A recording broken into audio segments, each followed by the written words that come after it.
Welcome back, guys. It's been a long time since I've uploaded. There were many things going on, many projects I am and was working on, but I'm back and I'm playing in the Austrian Bundesliga. And this is the second segment. The Austrian Bundesliga is now played in two segments. The first one was in December, and the second one is now. In the first one, there were 5 games, and now we're going to play 6 games. I did pretty well in the first leg of the league.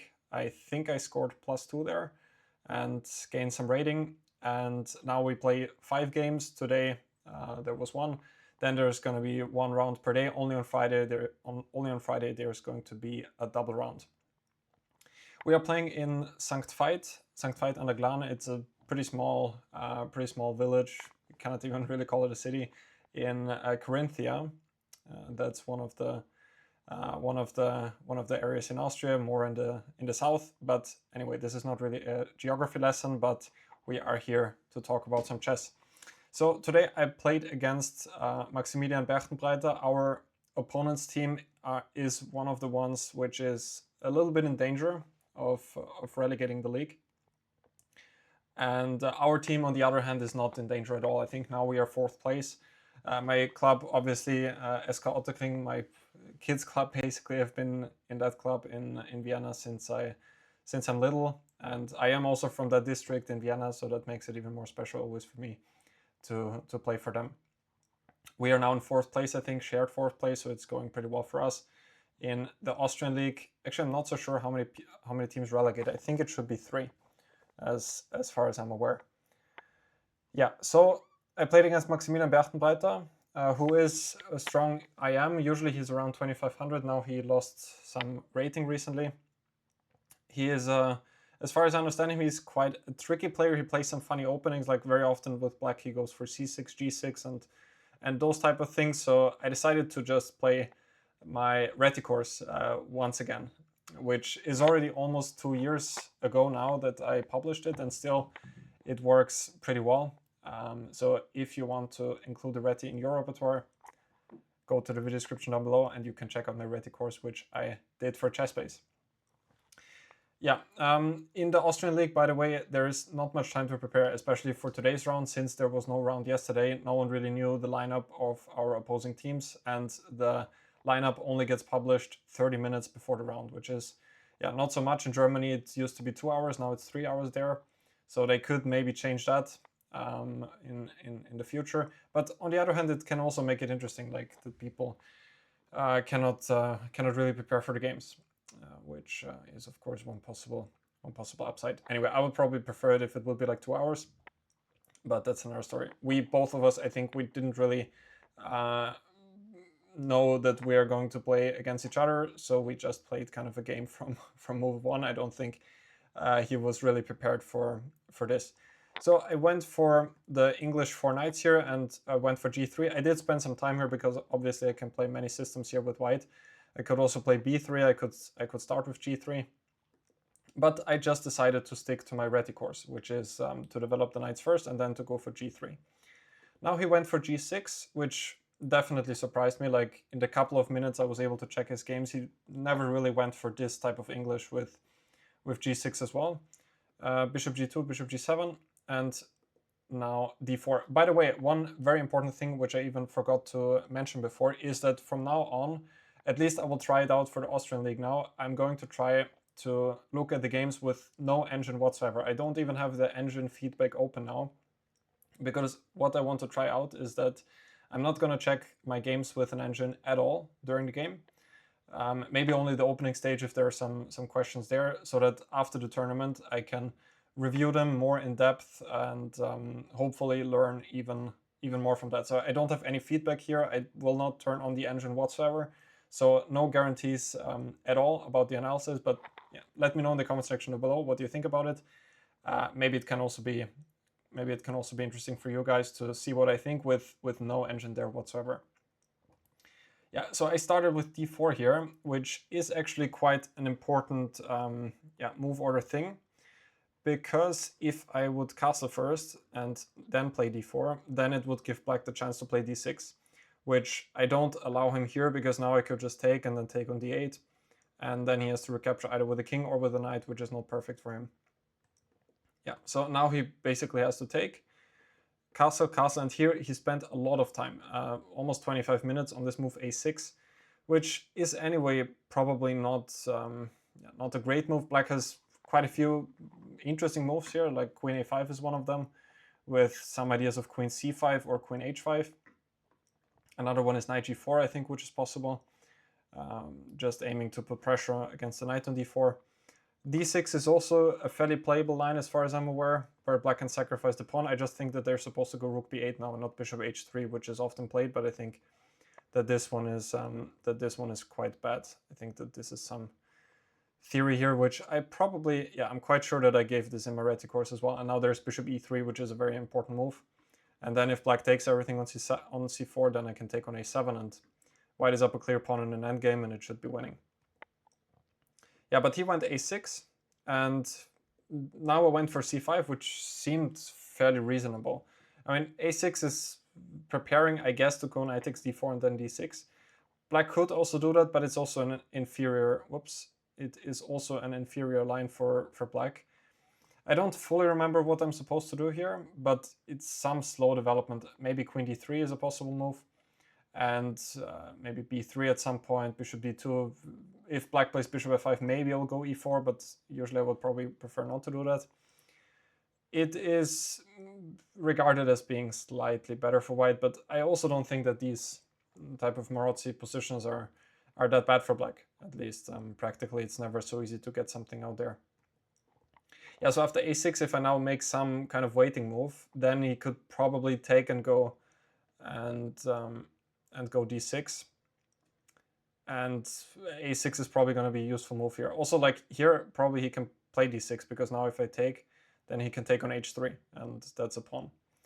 So c5 seemed logical, because now this is also a drawback. Now the b6 square is also weakened.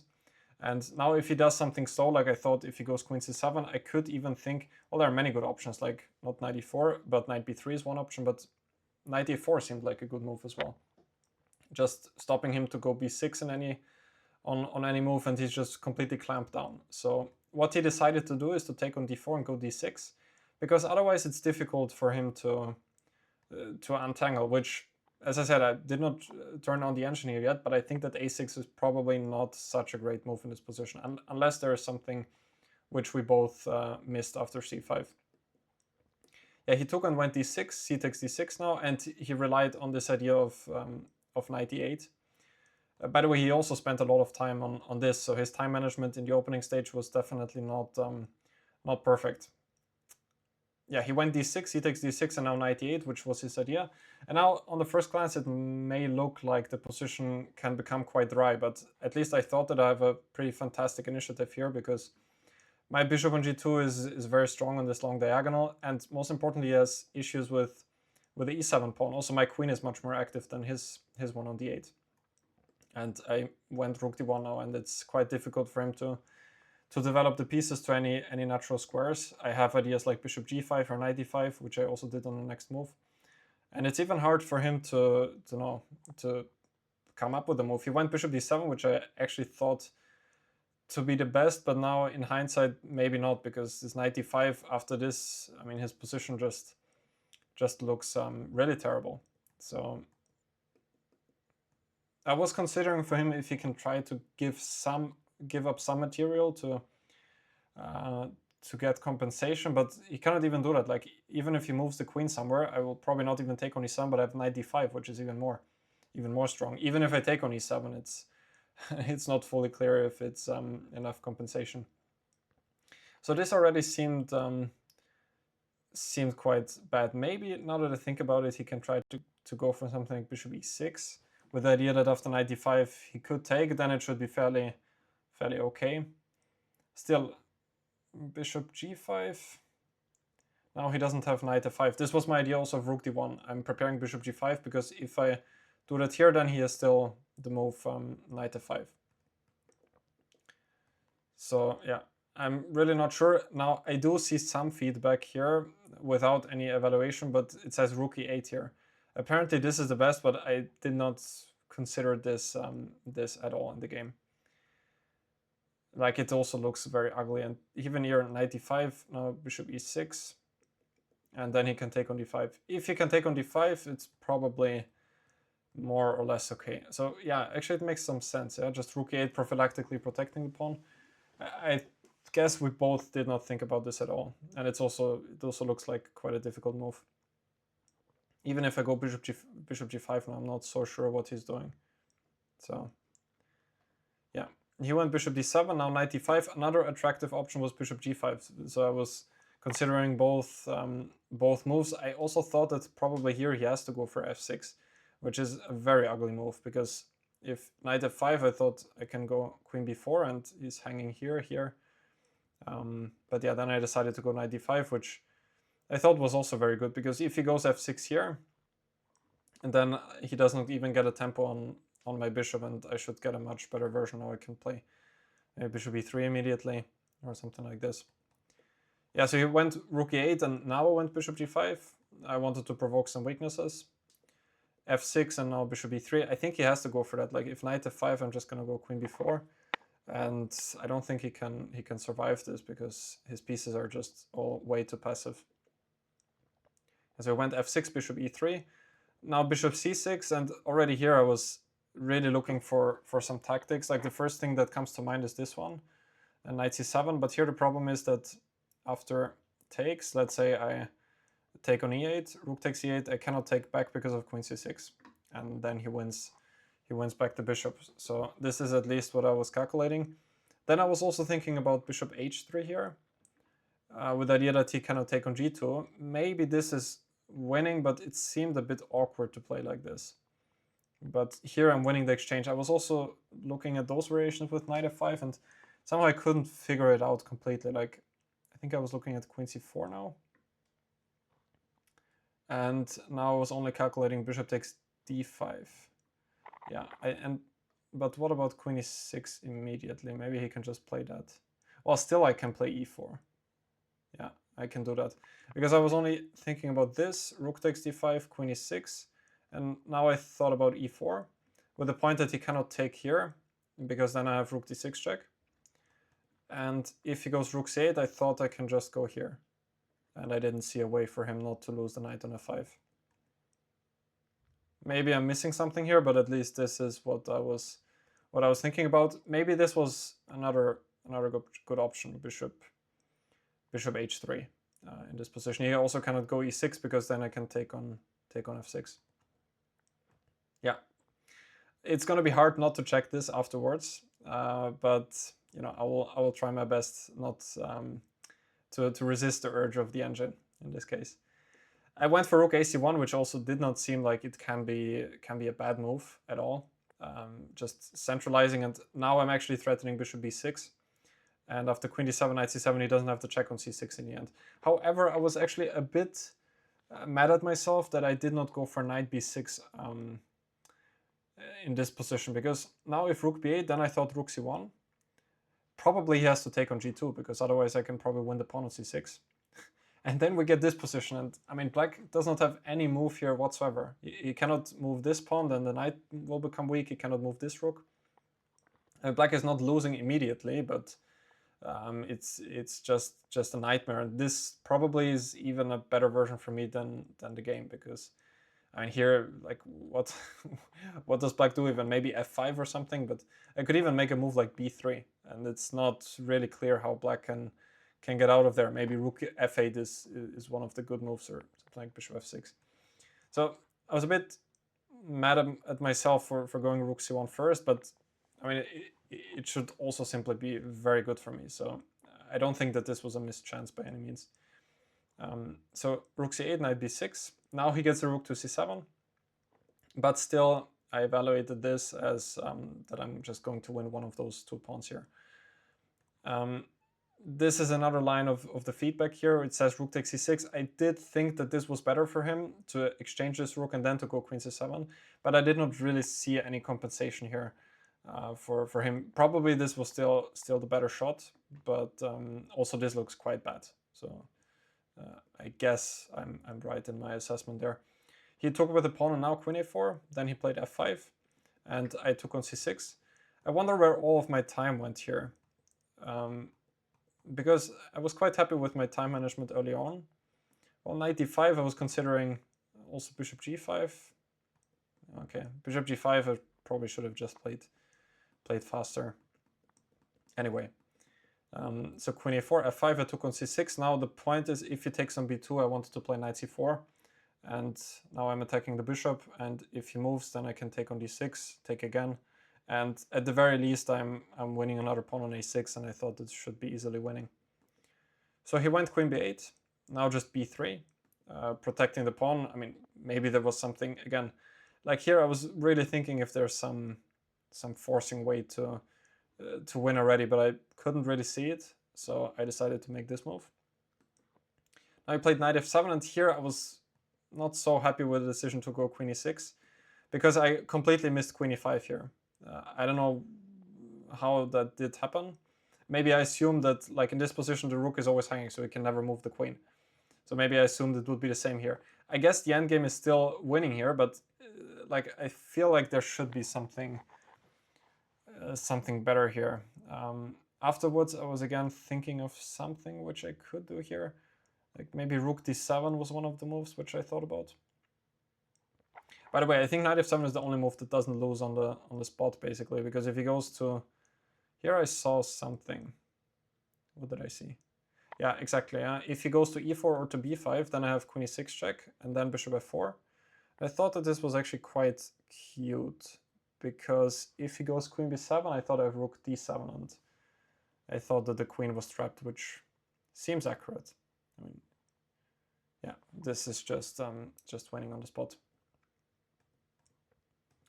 Yeah, but knight f7 still kept the game sort of going, and maybe I should just go for rook d7 here, which looks like an active move. And now he also needs to watch out for rook b7. If knight e5, it is a fork, but I have a check. And then I have, well, something like bishop f4, for example. Black is completely pinned down and passive. This should be easily winning. And apart from that, like, now even I'm ready for queen e6 now, and I will get a much better version. So I'm not so sure what he can do here. I was then thinking a bit about queen e5. And yeah, this is where I was a bit stuck. Like, there are numerous wins here for white, I'm sure. Like, I'm so active, I'm a pawn up, but I was trying to find the cleanest way here. And thought that there would be something like going to an endgame, for example, like I did in the game. But I'm still not entirely happy with that. I guess only the engine can help me afterwards, or if you guys have any other suggestions what I could play here, I would be curious to hear them. Rook d7 was one of the moves I thought about, but otherwise, yeah, it's a bit embarrassing to even talk about that, because there should be quite a few fairly simple wins. But yeah, let me know if you see the cleanest one in this position. Yeah, so I went for this, and then I thought even if I should repeat the moves now with queen c6, queen b8 back, but then I thought he might try knight d6, and you know, I just wanted to get queens off the board to go to an endgame. It's kind of like old school. You're up a pawn and you want to go to an endgame, but it also made black's life much simpler, because in this position my queen is much more active than his, so logically speaking I should just keep queens on the board. Yeah, so I went to the endgame, then rook d5, king f7, and now I went f3. I was not so sure about this one. Like, I really wanted to contain all of his active play, but I'm not even sure what he would do here.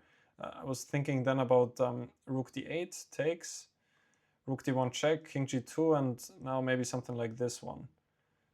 And I thought if he gets the e2 pawn, he may have some tricks, you know. But I even thought about, I think this move, for example, take a knight d5 was one of the things I calculated, and it should probably not be so difficult to convert this. So this seems a bit more straightforward. Maybe again there is something which I missed here, but I thought I would play it slow, just f3 first, and then I can always protect the e2 pawn. But now he played knight c6, and now I'm not as easily getting to the a6 pawn anymore. Okay, I thought king f2 should be fine. Rook b8, knight c4, going backwards, but avoiding any kind of tricks. At least that's what I thought. I was not so sure what else I can do here. in this position. Like here, there was one chance maybe to go rook c5 first. I was thinking about this, but yeah, it was another option because now he does not have the option to play rook b8 anymore. And if he moves the knight, then I always thought that I can go rook a5 and then a3 next, and I thought I would be winning this pawn on a6. Yeah, now I went back knight c4, king e6, and here I really started to, I think at least, go a bit off the rails. Someone told me after the game that probably it was always winning for me, but I'm actually not so sure if that is completely true. So king d7, knight a5. Now if he takes, I thought it should be a simple win because he has to go rook a8 to keep the pawn. And now he's completely passive here. Maybe I can even try to play b4 immediately, but there's bishop c3, which may be a bit annoying. But yeah, even the rook endgame here probably is winning for white. Yeah, this should be quite simple. I can maybe try to improve my position slowly. Maybe b4 is still fine, and then I can just go something a3, for example, and now he cannot even go king c6 because of rook c5 check. Yeah, went knight b4, a3 and knight a2, which to his credit I think was a pretty decent practical try. I mean, he has to go for that in this position. But now I think I made a huge blunder. I played rook c6, and while I played the move, I immediately realized that he could play rook takes b3 now. And after this, I thought that he has excellent drawing chances. Apart from rook c6, I considered many other moves, but as you can see, I was already running a bit low on time. I was always a bit afraid that I might run into bishop d4 on some occasion. Like again, I see the feedback that rook c4 may be a better move, which yeah, prophylactically steps out of any of bishop d4 ideas. I even thought about that with the idea that after knight c3 I could go bishop d4. Maybe this is good. I still, in some occasions, I want to keep the bishops on the board, but here is actually winning immediately because he probably has to go to e8. I mean, the knight is in a lot of danger to get trapped, even though it could still go to b5. But my knight on a5 is nice. It's protecting this pawn. It's still not like a forced win, but should be manageable. Yeah, so rook c6 and like rook takes b3, I thought I was really annoyed at myself. And the feedback goes now rook takes g6, which actually I did not really think about here. I was mostly considering rook takes a6. What was it? Rook takes a3, and now there were a couple of different ideas. The first one was to go for this, and well, the question is where he goes, yeah? Because now I may have bishop c5. Like this, at least it still looked quite scary for him. Like if king e6, then bishop c5. If rook takes e7, this should not be enough to win. Like I will of course be able to press a little bit here, but black can get back the knight and should be able to make a draw here with precise play. But bishop c5 is maybe kind of a challenge. Yeah, perhaps he can go for this and then something. King d5 looks also like a very close call. I could take here, for example, and then this pawn is also falling. Like, I mean, this looks not so great for black. So I'm not so sure what he can do here. Perhaps king f6. It also still looks scary. Like if I go knight c6, I have some threats of bishop d4 at the right time. Even though there may be rook c4.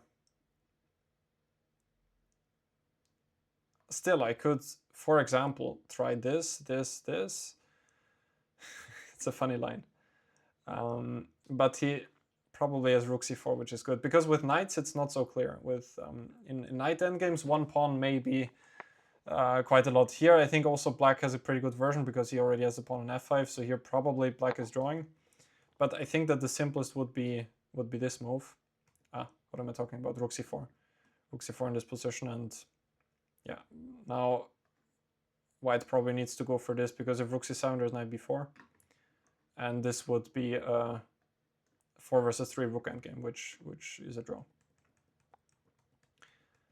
Yeah, thankfully my opponent did not go for that. I'm not sure at all if I would have spotted or went for rook takes g6, because well, if he takes, then okay, I understand, yeah. I may be able to create an outside passer here, but rook takes e3, rook g7, rook a3. I mean, black does have significant counterplay here with the a pawn. So even if this is good for white, it's not really what I want from my situation of the game. Anyway, he went knight c3, and also here I was not so happy with the moves I made. I played bishop f4 because it came with tempo. His trick obviously is that if I take on a6, he has knight d1, which is winning a bishop. I should have mentioned that a bit earlier. And yeah, I thought I should move the bishop somewhere, because if I move the king to e1, it's also awkward, because then he can always move the knight, and he has some tricks with bishop c3 and so on. So I did not want to go for that. Well, bishop f4, probably logical, rook a8. But then rook c7 check, king e8, bishop d2 back. And also here, I think I blundered knight b5 in this position, more or less blundered. So bishop d2 definitely looks a bit wrong. At first, my idea was to go knight c6, but then just knight d5, rook b7. And I thought he could go rook c8 now. Also here, it may be enough for me to just trade rooks, but black's king may become quite active. So I was not so sure about this here. Like take, I guess take with the bishop. King d7. Maybe it's still enough. Knight d5. Knight d5 I should not play. Then there's king c8. But then where does the knight even go? Could go to a5. Still, it's like if my king would be on d3, it's another story, but it takes quite a long time, I guess, to get there. Maybe I can think about going e4 at the right time just to kick out the knight. Yeah, this was another option. Okay, I went for bishop d2. Knight b5, rook b7. I still had this. I was kind of lucky, because if knight takes e3, then I have bishop b4 with a double attack. So he gave a check. Now e3 is also a weakening move, which I did not really love to play. But now I actually thought that I would be sort of winning by force, because I get b4, a4, and I did not really see a good square for the knight. Yeah, but what else can black do in this position? Otherwise, I can... What would be my next move? Probably just knight c6, yeah? Knight c6 is kind of my idea to put pressure on e7. Or also bishop b4 is another possibility. I mean, he could maybe go... But then bishop b4 I can play. Yeah. Yeah, so he gave a check, went to c5, b4. I don't know if I could start with a4. No, then there's even knight d6 option. Yeah, so I went b4, bishop d6, now a4, and then he was quite resourceful with this move knight a3, and now we made move 40, and I immediately spent a lot of time, because I was actually not so sure if I have a winning position anymore. Here. So I was quite unhappy with just the general way the game was going here. Because I realized that black now has quite a lot of counterplay, possibly on the second rank. And my pawns are, I mean, I cannot really get b5, at least not easily, because I was even thinking about it here. But I thought there's rook c8 with idea to go rook c2, and if knight c6, there's always knight takes b5. Just as an idea for black. Yeah, knight e3 was good, of course, to mention that, because if knight c7, I thought I'm winning more easily, because I get knight c4, and usually if I can trade the knight for the bishop, then my position would improve drastically, because also bishop and rook is much better than bishop and knight, and I think it would make the conversion much easier. Yeah, but knight a3 stops knight c4, and in the end I just decided to go for the logical move with king e2, because I was thinking about so many unnecessary things. Like, I thought I could trap the knight at first. I was thinking about bishop c1, but then knight c2, then knight c6 is what I looked at, rook c8, b5, take, and I think here I thought he has at the very least this move. It's also like my pawn also cannot really advance now. My only hope was that I can maybe bring my king somehow, but after knight b4, I didn't really see a way for me to keep the pawn, because I was thinking about this move here, but there was something which I then did not like. Was it just knight d3 here? Oh, then there was king e2. Because this endgame, I was also thinking about this. Knight takes e6. Bishop takes d6. I think he has to take back. This. And this was also another interesting endgame I thought about. But probably black is actually drawing quite easily now that I look at it. I mean, if I get my king to f4, it would be another story, but my king is just going to be cut off.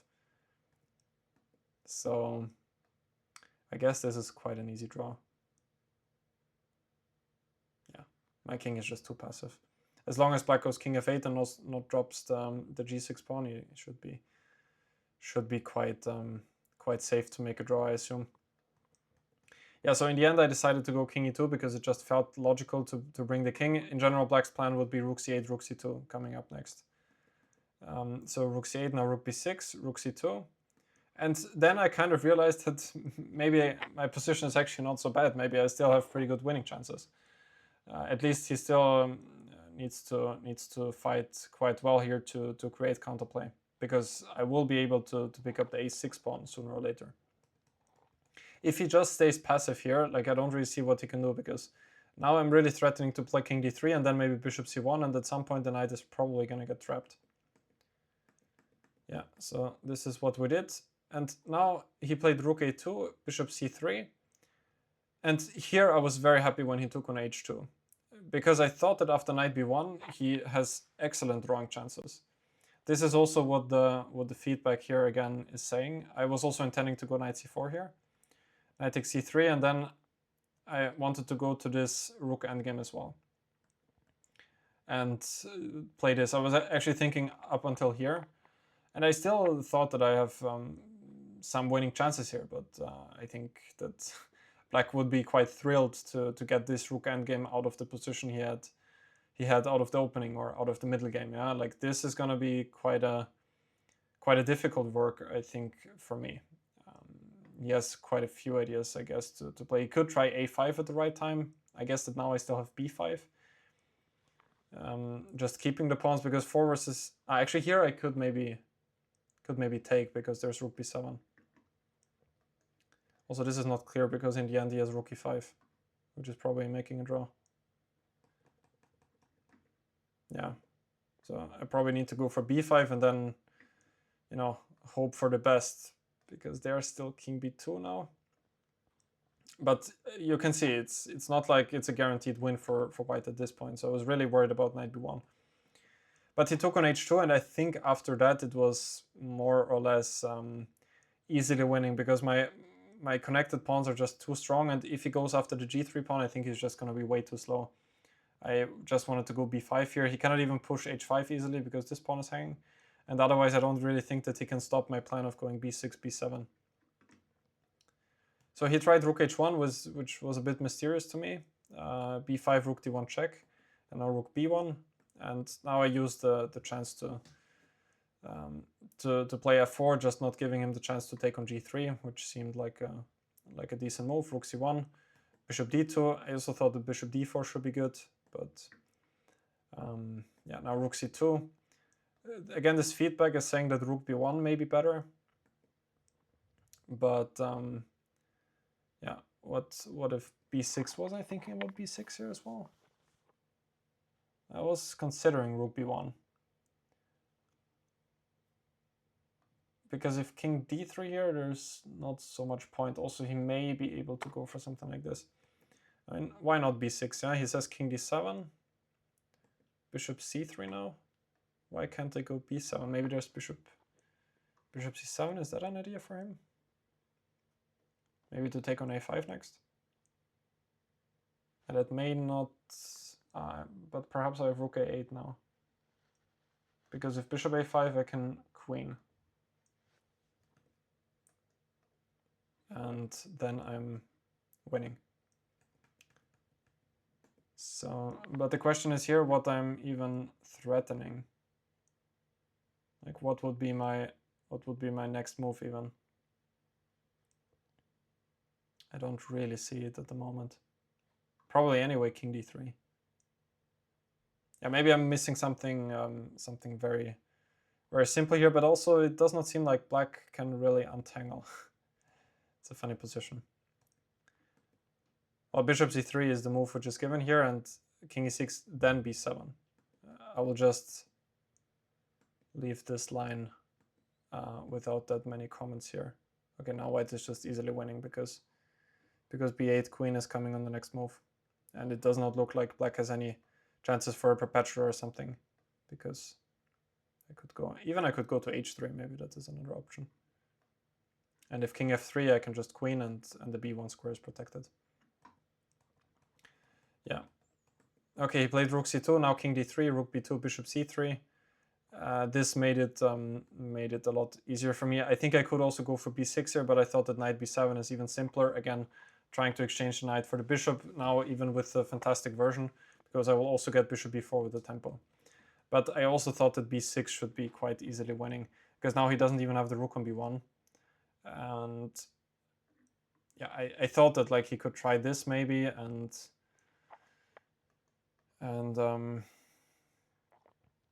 then something like this, and he has a kind of a lot of pawns, but also this should be easily winning because rook b3 is also a huge threat, which is trapping the knight. I just thought that knight b7 is quite clinical here, because if he takes on g3, I think then I can take on d6 and play b6, and at least I was thinking about this one. Now rook b6, and if he takes, then I can get a queen, and if he goes king b8, then I have bishop b4 followed by bishop takes d6. Actually, there's rook takes e3 here, which I didn't see. Okay, it's probably... Actually, is it still winning? So the point is king takes e3, knight c4 check, king d4, knight takes b6. I mean, this looks like black should be fine. Also, this is... Yeah, I mean, this is definitely a draw, because it's even the wrong bishop. So all I need to do here with black is eliminate this, unless a6 is coming. Well, I can start with taking on b7. Take here and take, and I don't think that white can stop me from going h6, g5 next. So this, and now h6, g5 is coming, and it's a draw. Okay, funny line, yeah? No idea what was correct in this. Also, this begs the question, king... but now there's knight c2 check, and black at least can take on b4 on the next move. Okay, this rook takes e3 is a fantastic trick. I mean, I definitely have numerous wins here. Like also here, rook takes d6. Probably this is easily winning for white now, because these pawns are probably just gonna run through. So, but it's a nice one. I could also maybe start with rook a7 check here.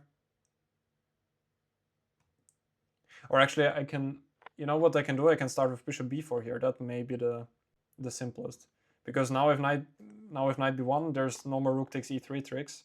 And now I can go b7 and rook b6, and now it's game over. Okay, at least I was able to hopefully figure this out on my own.